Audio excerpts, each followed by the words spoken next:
Hello students, today we are into the last part of the second chapter, Physical Quantities and Measurement.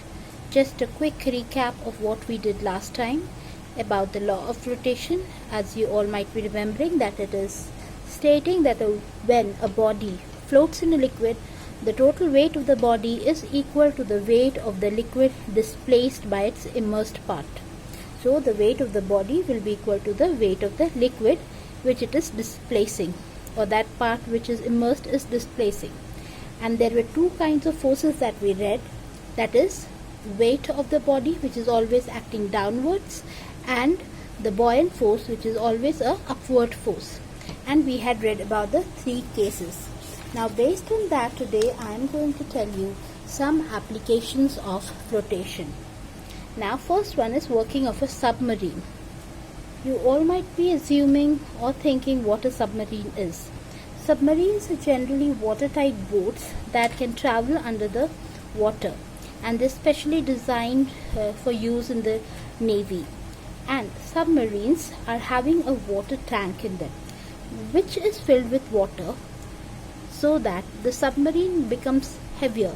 The average density is becoming higher than the sea water. Generally the submarines are in the sea water, so that once they become heavy they can sink and be under the water, and when they have to come back to the surface again, the water tank will be expelling out the water will be removed, and the average density will become lesser and the density of the sea water, and the submarine can come up again on the surface.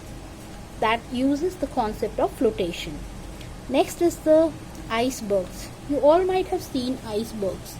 Generally, if this is a surface, the iceberg is mostly a small part which is visible to us above, but there is a larger part which is not visible to us, and it is under the surface of water.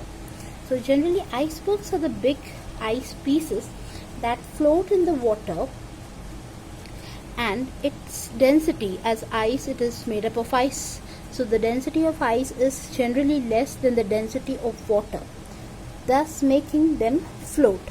But as a major part of it is not visible, this may lead to accidents, as you all might have seen the movie Titanic and can associate it with that. The icebergs are dangerous as the ship does not exactly know how much deep it is inside. It can only see a small part above. The iceberg is floating because generally the ice density is less than the density of water. So as I had told you yesterday about the buoyant force and the weight of the body, so here the weight of body is lesser than the buoyant force, and thus it is being pushed up and it is floating. The next example that we shall be discussing, which is a very common example, and we always discuss this, that why does an iron nail sink but an iron ship does not? The iron nail sinks because its weight is more than the buoyant force of the water. As you can see, I have drawn a diagram to show iron nail. As you put an iron nail in water, it immediately goes down because the weight of the iron nail is more than the buoyant force acting on it. So obviously the body will sink. But a ship is designed in such a way that it is having lot of empty space inside it, due to which the average density of the ship is lesser than the density of water.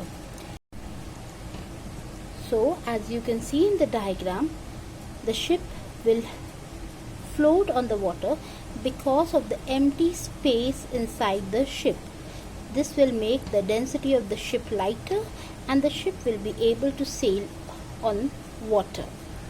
And next, a few more examples that I should discuss is, you can see I've drawn a whale and some balloons.